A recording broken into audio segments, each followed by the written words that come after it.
السلام عليكم الإخوان. اليوم غنجي لكم على فيديو جديد كيفاش الإنسان يقدر يحفز راسو براسو ويستمر في الحياة رغم الصعوبات.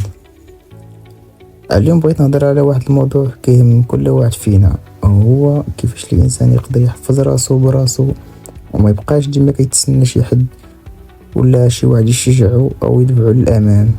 في الحياة كندوزو كاملين من فترات صعيبة، كاين اللي كيفشل في القراية، وكاين اللي ما كيلقاش خدمة، وكاين اللي كيتعرض لمشاكل عائلية أو نفسية.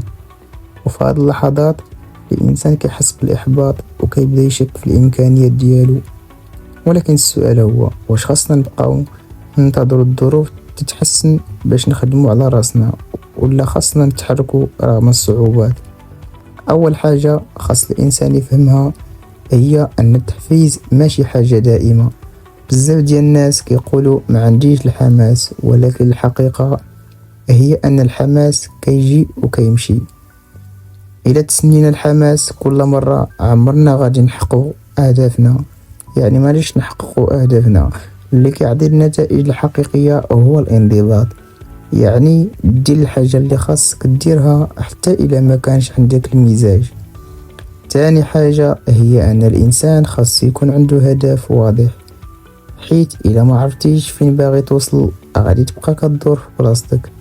الهدف ما خاصوش يكون كبير بزاف في الأول، يقدر يكون متوسط.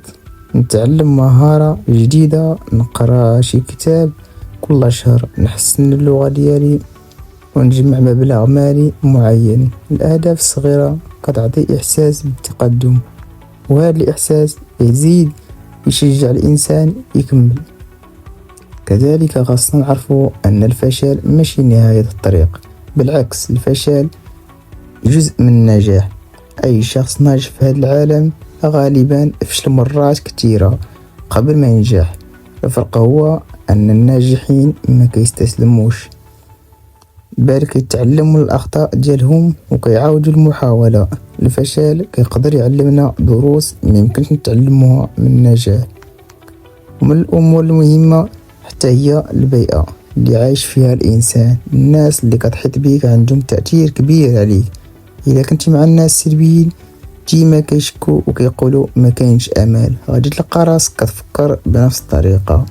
اما اذا كنت مع الناس طموحين وكيشجعوا بعضياتهم غادي تكتسب منهم الطاقه الايجابيه والرغبه في التطور.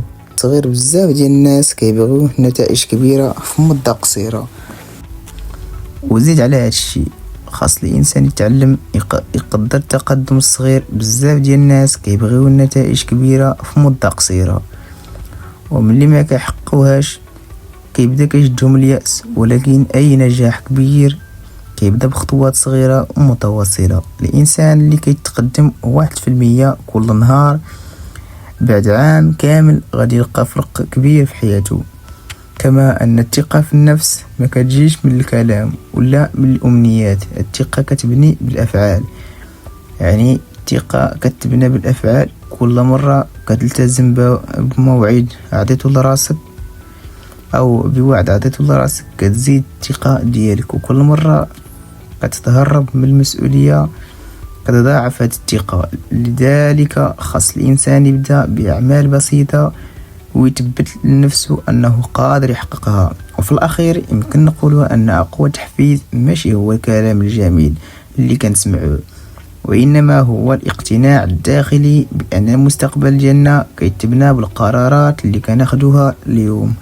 الحياة ماشي سهلة والصعوبات غادي تبقى موجودة، ولكن الإنسان اللي كيعرف علاش كيكافح كيقدر يتحمل كيفاش يكافح.